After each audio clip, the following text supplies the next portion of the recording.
Hi everyone, how are we all today? Welcome to our live Tuesday Connect. I come on here every week at 9 a.m. Pacific time, and usually we talk about something, right? You can view this as a mini training or a mini coaching call, and I'm happy to answer any questions. So if you're on here, definitely say hello, shoot me a question. But otherwise, if you're watching the replay, know that you can always send me the questions anytime throughout the week as well. So, um, so this week, um, like I posted yesterday in the group, the theme of the week seems to be connection for me. And and recently I had a conversation. Actually, we had a really nice conversation during our Sangha session on Sunday um, around the feelings about the world opening up again and us finally reconnecting with other friends or family, social circles that we had not been able to for the last, well, for us in the US, it's been over a year now.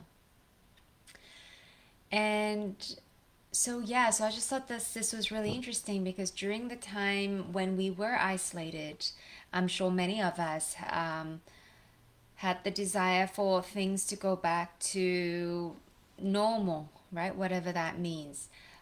We miss having connection with other people. We miss being in, the same physical space with a lot of our loved ones, right?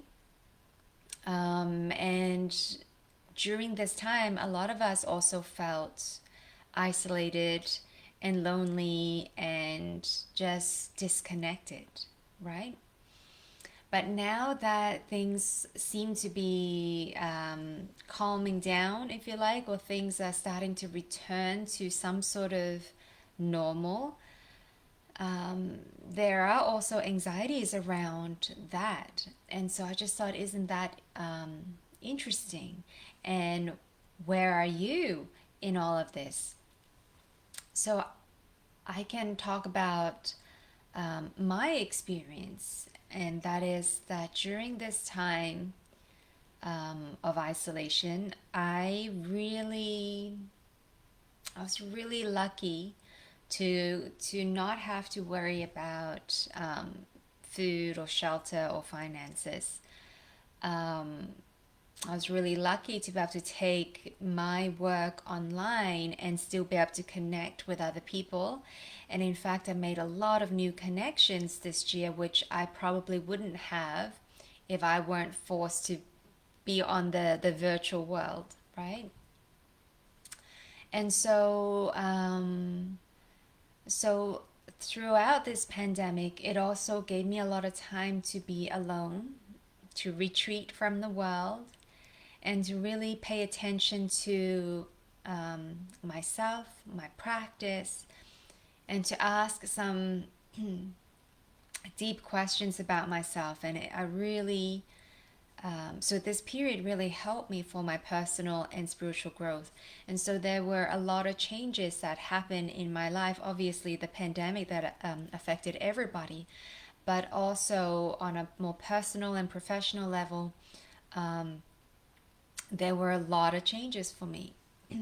And being able to have this quietude and this retreat from the world actually helped me a lot um, in making some of the decisions, in the big decisions in my life, and also just again just understanding myself better, which I'm continuously doing, but then this continues to shift and change the way that I have relationship with the world around me, a relationship with myself, with my family, and so on. So this time was it's been really helpful for me, and I guess as difficult as it has been this past year, that we could all take some good out of it as well. because it's, if you are familiar with my teaching, is that opposites arise, they exist together. So even as we find ourselves going through challenges, difficulties, uncomfortable um, emotions, thoughts, and feelings, finding ourselves in hardship, the opposite is also there. But oftentimes we don't notice that there is the opposite, or we get so attached, or our energy is so focused on the negative that we forget that there's an opposite to how we're feeling, how we're thinking, um, and that we have more choices and possibilities than we think that we have. Oftentimes we are, due to our conditioning and limiting beliefs, we narrow down our paths so much that it seems like we have no choice but to continue with the path that we're on, even though we're unhappy. Um, and that we feel like we have no choice but to do a certain thing, or be in a certain situation, or behave the way that we do. Um, but anyway, so I think that the anxiety about reopening is very normal, actually, right? I think that there is always going to be some fear or anxiety attached to any change that we're going to face, whether it's a change that we're excited about, or a change that that scares us, or that we think we're going to be unhappy with the outcome. And so I think that this, now that we had been in isolation for so long, it's a little bit, so again, when things open up, even though we think it's, or hoping that it goes back to some sort of normal, so something that we're familiar with, but still it's a change from the situation that where we are in right now. So it's still a change, and with change there's going to be anxiety and some fear. So that's one. Secondly, depending on how you've been using your time during this period of the pandemic, may also speak to why you might be feeling a bit anxious, right? And so took if we were able to take this pandemic as an opportunity for self-reflection, or maybe retreat, or nurturing, or focusing within, focusing on ourselves and our family, we may realize things that we were too busy to take note of when we were, um, you know, back in our old days, right? When the world was open and we had these connections and we kept ourselves busy and distracted. And when we were forced into this isolation, a lot of us found it difficult. And it may also be because for the first time we had to stop and we slowed down, um, such a way that we now had to pay attention to ourselves. We had to bring our attention inward in some sense. Even if we're not doing deep inner work, we had more time with ourselves. Our thoughts and feelings are able to bubble up because now we had perhaps less distractions. We now have more time and energy to actually focus on what's really going on within us. And this oftentimes bring up a lot of discomfort. And so, together with the obvious, being away from perhaps from family and from friends and being physically isolated, all of these things can add up, right? And so using this as an opportunity to understand ourselves a little bit better, now with the reopening, this nervousness that some of us might feel might be a wonderful opportunity for us to explore a little bit into that and say, I wonder why that is. maybe prior to the pandemic, we had relationships or connections or social networks that were not so nourishing to us. They weren't so supportive, or they weren't really what we needed, but we found ourselves with, making these kinds of connection and being connected with these kinds of people, and we kind of just went with it. How many of us have done that, right? We kept hanging around people or groups of people that actually take our energy away. We feel drained after meeting with these people, and yet we are not able to say no to them, or we continue to meet up with them, or maybe there are fears and insecurities that you need to fit into that group, for whatever reasons, right? And so being away from everyone, you might notice that there are people that you are really aligned with, and you feel very that you would love to have deeper connections with. And then there are other people perhaps that you realize you would rather spend your time differently than to constantly be in touch with people that aren't serving you. And so I think some of that nervousness could be about opening up the world again, and now you're having to connect with people that perhaps you don't want to reconnect with. And so I think that's really interesting, because it also tells you something about yourself. What is it about this person or this group of people that are making you uncomfortable? And it's not so much to say that, oh, from now on I'm not going to be friends with them, or I'm not going to spend time with these people anymore. I think that a lot of the times, when we take these as messages, we're going to have a better idea as to what is it that we need. And rather than avoiding what's difficult, understanding why this person or this situation is triggering you or causing you to feel discomfort is going to be more important than just saying, oh, I've identified this person makes me uncomfortable, I'm just going to remove him or her out of my life. So, in the end, it's a balance, right? So if you find yourself continuously engaging with groups of people that are not serving you, understanding why it is that you are continuously making or taking time and effort to meet with these people is going to help you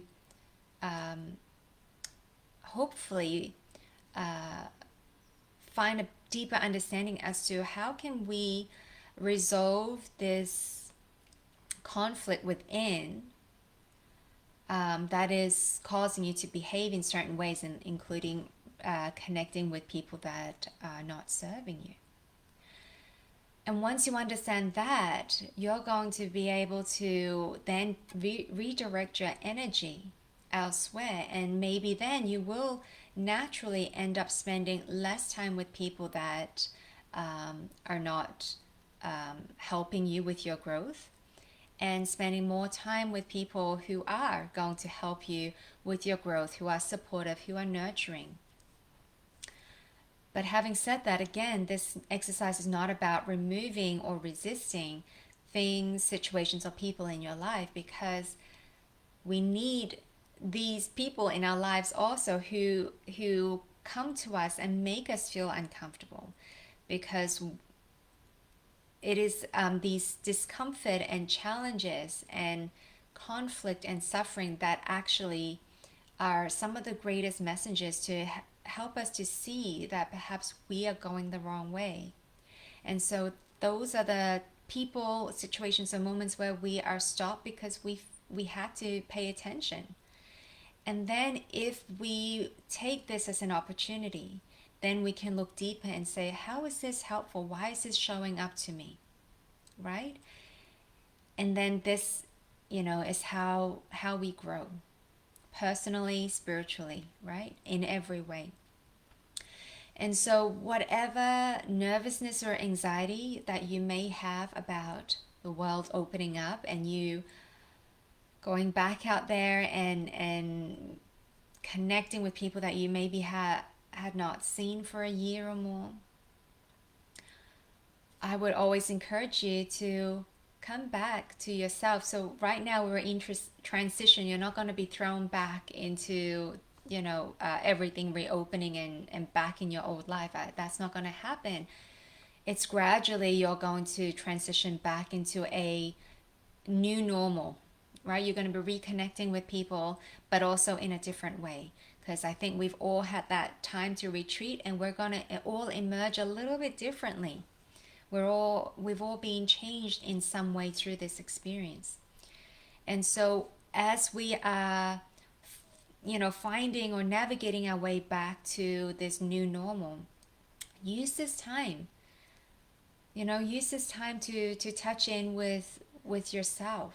You know, take some time out for yourself, and it doesn't have to be meditation, but taking a bit of time every day and check in. How am I feeling? What is it that I need today? And asking that question, and allow the heart to answer you rather than your thinking mind telling you, oh, this is what you need to do, this is your to-do list, and all of that. Feel into your heart and see if there's an answer there. And there may be. Sometimes there may be an answer, sometimes there may not be, and that's okay too. Cultivating a practice where you check in with yourself often is going to be helpful, because when you do meet with people that make you uncomfortable, or when you find yourself in situations where you feel that you are challenged or something is not right, know that you can feel into yourself again. What is it that I need in this moment? What does my heart say? And it is going to be a practice at the beginning. It might feel a bit strange, and you might not feel that there's anything that's coming up for you. Keep going. Keep going, be consistent, and over time, you're going to tap into that feeling sense of what feels right to you and what doesn't. And then yeah, don't be afraid to take that time out to check in with yourself. You should always be able to make time to do that, because it's going to help you to relate to the people around you, and it's going to help you to understand the challenges that are coming to you and how these challenges and people can help you grow. All right. So then I'm going to end the session here. If you have any questions, don't hesitate to comment below. Send me your questions. If there's anything that you'd want me to talk about or to focus on for the coming weeks, please. I always would love to hear back from you. I'd love to know what you're interested in learning about, so that I can shift the content to so that it's relevant to you. So anyway, have a wonderful rest of the week, and I will see you back next Tuesday at 9 a.m. Pacific time. Have a wonderful week, have a wonderful day, and take care now. Bye.